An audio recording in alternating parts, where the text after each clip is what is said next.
Shalom, selamat pagi saudaraku yang dikasihi oleh Tuhan Yesus Kristus. Kita jumpa lagi di dalam kasih Tuhan Yesus Kristus. Dan yang selalu menjadi doa dan harapan saya, biarlah berkat Tuhan, kasih, sukacita dan damai sejahtera Allah senantiasa memenuhi kehidupan Bapak Ibu Saudara sekalian. Mari kita siapkan hati kita untuk masuk dalam doa syukur pagi ini.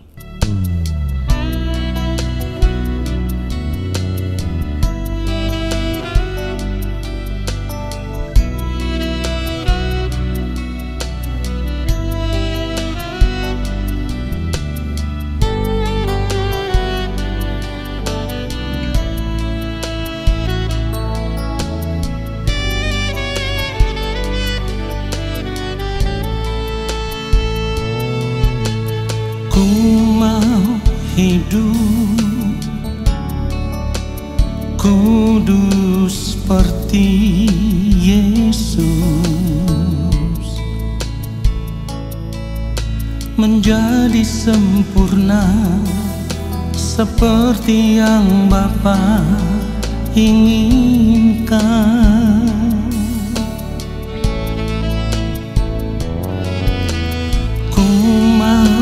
Selalu berkenan padamu,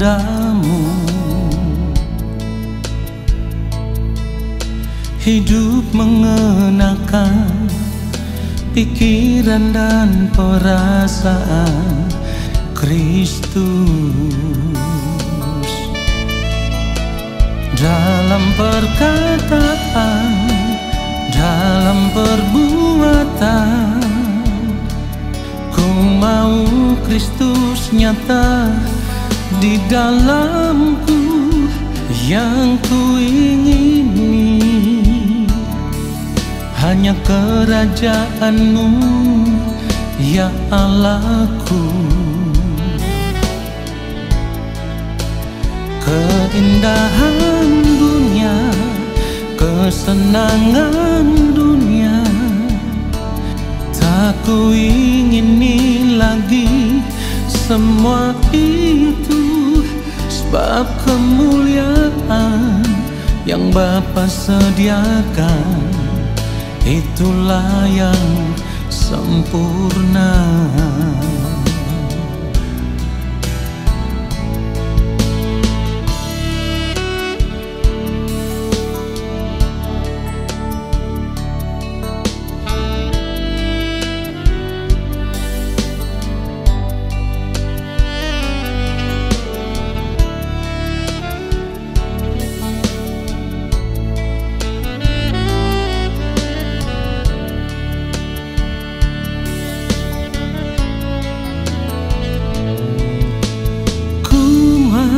Selalu berkenan padamu,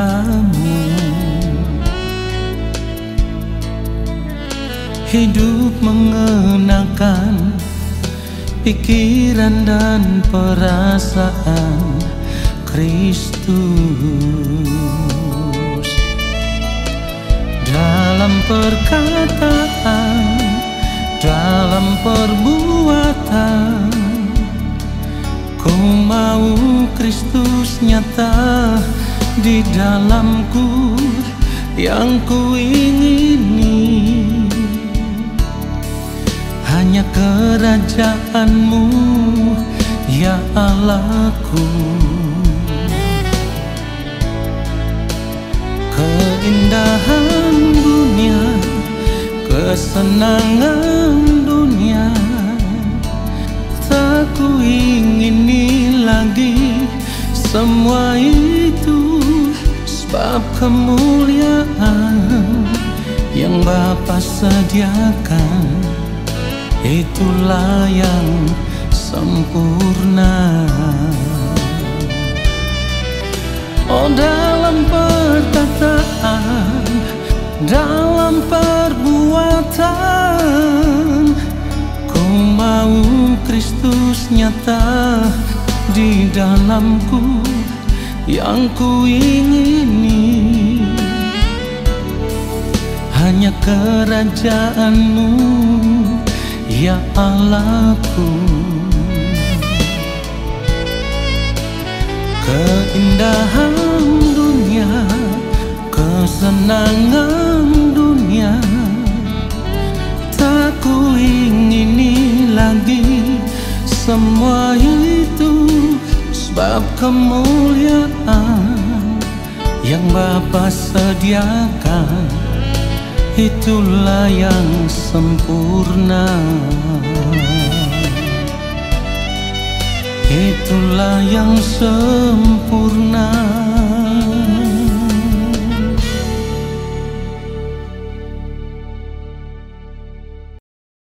Mari kita berdoa. Allah Bapa yang Maha Kudus, Allah yang Maha Agung, Allah yang Maha Mulia, kembali saat ini kami ada di hadapan-Mu ya Allah. Kami mau duduk diam di kaki-Mu ya Tuhan, duduk diam di dalam hadirat-Mu, dan kami mau menanti-nantikan Engkau berbicara bagi kami, menyampaikan isi hati-Mu kepada kami lewat setiap kebenaran firman yang akan kami dengar. Allah Roh Kudus, urapilah kami, berikanlah kepada kami hikmat untuk dapat mengerti akan kebenaran firman Tuhan ini seperti yang Bapa kehendaki. Lalu kami mau berjuang di sepanjang hari hidup kami untuk hidup melakukan apa yang menjadi kehendak-Mu ya Allah.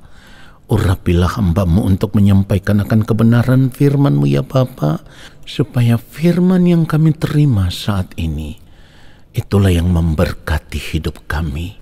Ampuni kami, sucikan dan kuduskanlah kehidupan kami ya Bapa dari semua ketidaktepatan hidup yang kami lakukan, supaya saat ini kami ada dalam keadaan berkenan di hadapan Bapa.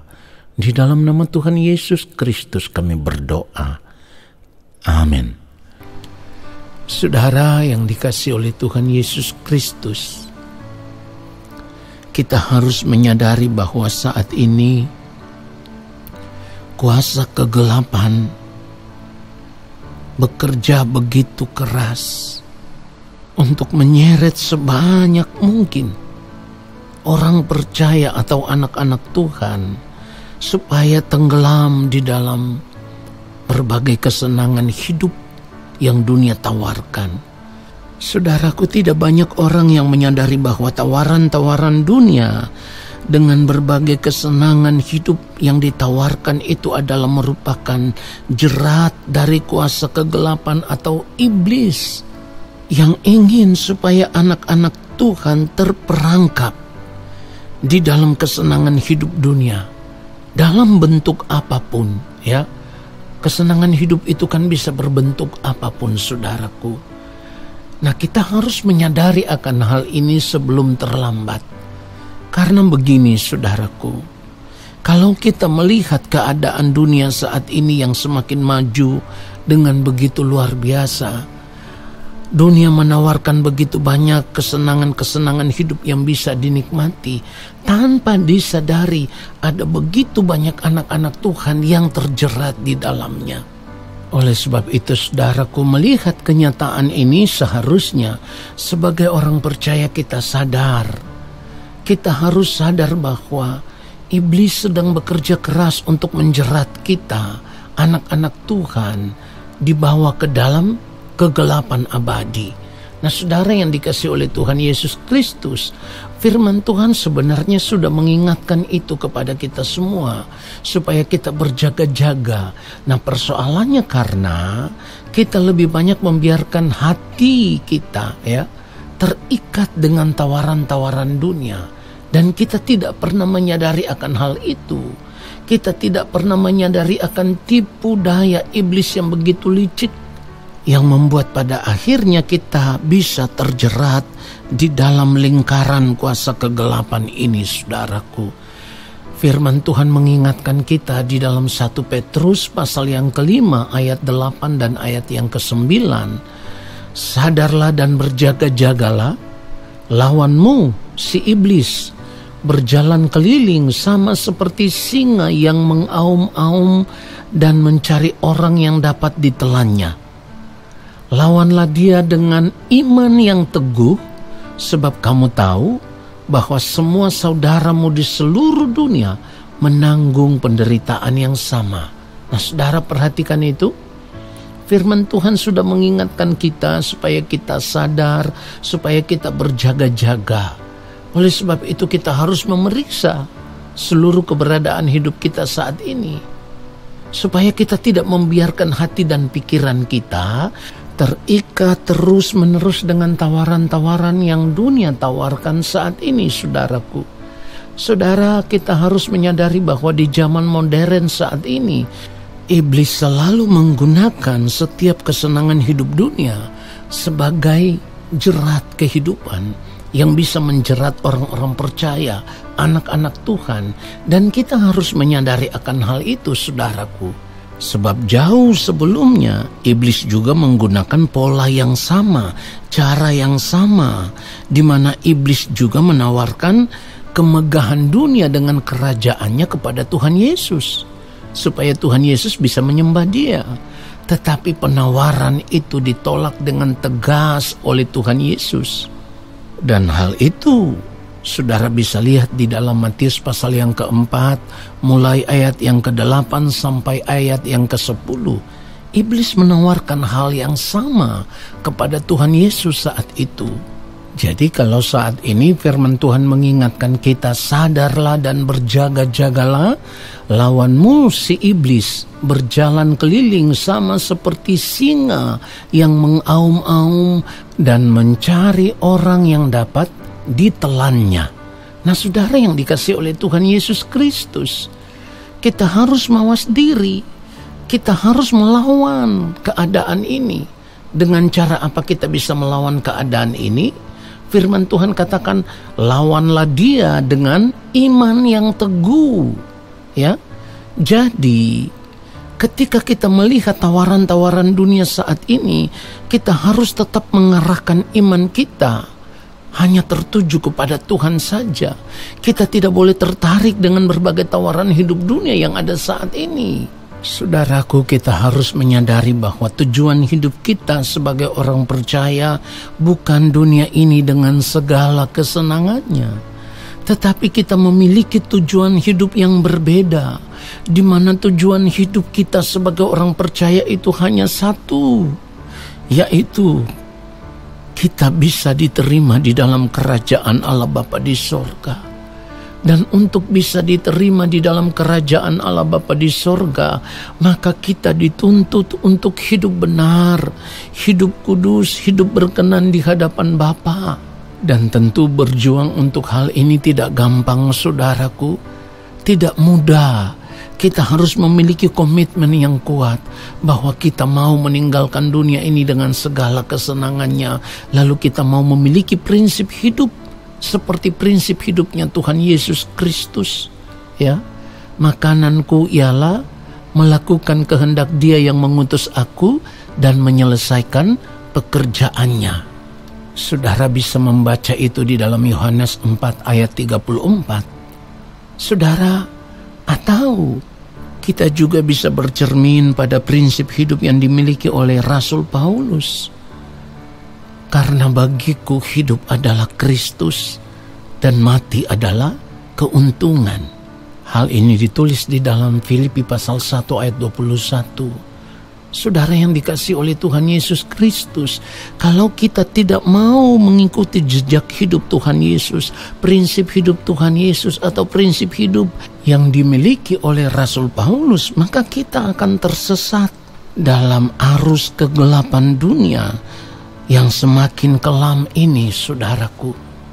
Oleh sebab itu, kita harus mengambil keputusan untuk melepaskan diri dari keterikatan dengan cara hidup dunia. Sebab kalau kita masih tetap hidup dengan cara hidup dunia, hal itu sama dengan kita bersahabat dengan dunia. Bersahabat dengan dunia berarti kita menjadikan diri kita musuh Allah. Yakobus 4 ayat 4 firman Tuhan katakan, hai kamu orang-orang yang tidak setia. Perhatikan itu. Kalau kita bersahabat dengan dunia, kita menjadi orang yang tidak setia, saudaraku. Dikatakan, hai kamu orang-orang yang tidak setia. Tidakkah kamu tahu bahwa persahabatan dengan dunia adalah permusuhan dengan Allah? Jadi barang siapa hendak menjadi sahabat dunia ini, ia menjadikan dirinya musuh Allah. Saudara, kalau kita tidak menyadari akan hal ini, berarti kita sedang menggiring hidup kita menuju kebinasaan kekal. Itu sudah sangat jelas, saudaraku. Kita juga harus menyadari bahwa dunia ini tidak selamanya ada. Tetapi dunia ini akan segera berakhir, saudaraku. Bahkan tanda-tanda zaman yang terjadi saat ini telah menunjukkan kepada kita bahwa akhir dari kehidupan dunia ini akan segera tiba pada masa kehancurannya, atau akan segera berakhir. Dan firman Tuhan mengatakan itu dengan sangat jelas. 1 Yohanes 2, kalau kita membaca ayat yang ke-17 saja, dan dunia ini sedang lenyap dengan keinginannya, tetapi orang yang melakukan kehendak Allah tetap hidup selama-lamanya. Oleh sebab itu, jika kita mencintai kehidupan kekal, jika kita ingin hidup selama-lamanya, bahkan ingin berada di dalam kerajaan Bapa di sorga, maka kita harus hidup hanya untuk melakukan kehendak Allah Bapa di sorga dan tidak ada yang lain. Kiranya kebenaran firman Tuhan ini semakin menyadarkan kita semua. Amin. Mari kita berdoa. Yang Maha Mulia, Allah Bapa yang ada di dalam kerajaan sorga, terima kasih untuk kebenaran firman-Mu ya Tuhan, yang sudah kami dengar. Dan saat ini Bapa, kami mau berjuang di sisa umur hidup kami yang masih ada. Kami mau berjuang untuk hidup benar di hadapan Bapa. Kami mau berjuang untuk tetap ada dalam kesucian kekudusan Bapa.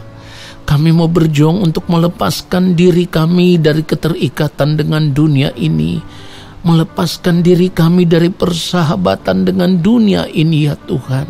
Dan kami mau memiliki komitmen hidup yang baru, yaitu hidup hanya untuk melakukan kehendak-Mu ya Allah. Terima kasih apa yang Bapa sampaikan kepada kami. Biarlah itulah yang menuntun kami terus di sepanjang sisa umur hidup kami. Kami mau tetap tinggal di dalam kebenaran firman-Mu ya Tuhan. Roh Kudus memberikan kekuatan bagi kami, memegang tangan kami dan membimbing kami kepada segala kebenaran. Bapa, sebelum kami mengakhiri saat teduh ini, kiranya Bapa berkenan menurunkan tangan-Mu dan memberkati setiap anak-anak-Mu. Sebab Bapa yang melihat pergumulan hidup mereka, Tuhan tolonglah mereka. Bapa, jawablah pergumulan anak-anak-Mu, tetapi biarlah sesuai dengan kehendak-Mu ya Allah. Anak-anak-Mu yang sedang bergumul untuk masalah ekonomi, Tuhan cukupilah mereka. Tuhan melihat keberadaan hidup mereka. Dan hamba selalu percaya Bapa tidak pernah meninggalkan orang-orang yang hidup takut akan Engkau. Yang mulia, anak-anak-Mu juga yang mungkin bergumul untuk masalah pekerjaan, Tuhan, dalam keadaan seperti sekarang ini, kami tidak punya pengharapan yang lain, tetapi pengharapan kami hanya tertuju kepada Bapa di sorga, bahwa Bapa sanggup menyatakan kasih-Mu kepada anak-anak-Mu yang saat ini bergumul untuk pekerjaan. Apapun pergumulan anak-anak-Mu, hamba tidak mengerti satu demi satu, tetapi Bapa yang melihat, Bapa yang mengetahui semuanya itu. Oleh sebab itu Bapa, biarlah Engkau membelas kasihani anak-anak-Mu sesuai dengan belas kasihan-Mu kepada kami semua. Terima kasih Bapa. Lalu saat ini kami mengangkat tangan di hadapan Bapa. Kiranya Bapa berkenan menurunkan tangan dan memberkati setiap kami. Segala berkat kasih karunia daripada Allah Bapa di sorga, cinta kasih dari Tuhan Yesus Kristus di dalam persekutuan dengan Roh Allah yang kudus turun atas kehidupan kami saat ini, menyertai langkah kehidupan kami saat ini hingga Maranatha. Tuhan Yesus datang kembali menjemput kami. Haleluya. Amin. Saudaraku, terima kasih sudah mengikuti doa syukur pagi ini. Sampai jumpa dalam doa syukur pagi besok hari. Shalom.